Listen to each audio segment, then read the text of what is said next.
Welcome to this podcast on academic integrity and referencing. In this podcast you're going to get top tips on how to maintain your academic integrity, a really fundamentally important point for doing any good academic work, either at a scholarly level, at undergraduate level or a postgraduate level. And in this podcast we'll look a little bit about issues about plagiarism, collusion and unfair practice before we move on to issues about referencing. Okay, plagiarism is a really important aspect of all academic research. Indeed, any sort of scholarly research, or music, or stuff in popular culture, books, the arts in general, i.e. you can't pass off any work in any of these arenas as yours if it was someone else's. That doesn't mean that you can't use someone else's work. Indeed, most academic work couldn't be done without us sitting on the shoulders of giants, sitting on the shoulders of other people's work. The crucial thing is that we can't pass off their work as ours. We have to reference it. We have to note that we've used someone else's idea. We can't steal someone else's idea and use it without that form of reference. It's a form of stealing someone's, in this case, intellectual copyright rather than real material property. So plagiarism, as the slide outlines, occurs when assessed work contains works or ideas without the people who are the source of those ideas being properly acknowledged. So this is not to say that you can't use someone else's ideas. In fact, it's fundamentally important that you do use other people's ideas for a range of reasons.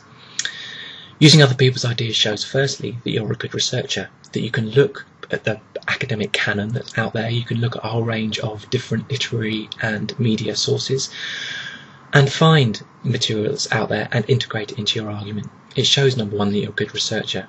Secondly, it shows that you understand those ideas, not simply their substance and the critique that they might be bringing to a particular subject, but you show the importance of referencing those ideas properly, i.e. it shows you're conforming to academic etiquette. And thirdly, it shows that you can manage a debate, that you can bring together different sources, you can bring together different conversants on a particular conversation and bring them around a table and construct an argument around them.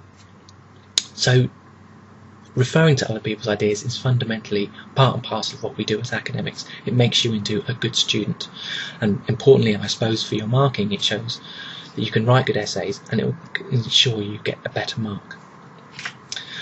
Plagiarism or unfair practice is not simply about stealing other people's ideas or not referencing them properly. It's also about collusion. Collusion is when one or more individuals passes off a work done collectively as a sole authored piece of work. So, for example, you might be working in groups in some of your academic essays. It's fundamentally important that you show that it wasn't a single piece of work when it was done jointly, that you give people due credit for the work they've put in. In other words, you have to acknowledge the collective. This collective in this case might be your co-students, but in the first case we can also see it can be other academics that you've used too. So if it's individual work, then don't work collectively, and if it's collective work, then acknowledge who did what.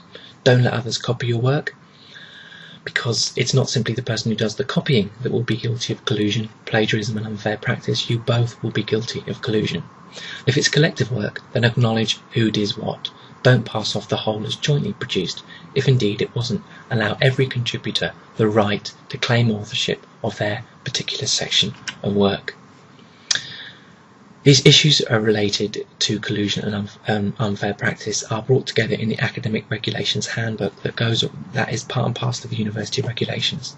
So unfair practice is any act whereby a person might obtain for him or herself or another an unpermitted advantage, leading to a higher grade or mark than his abilities would otherwise secure.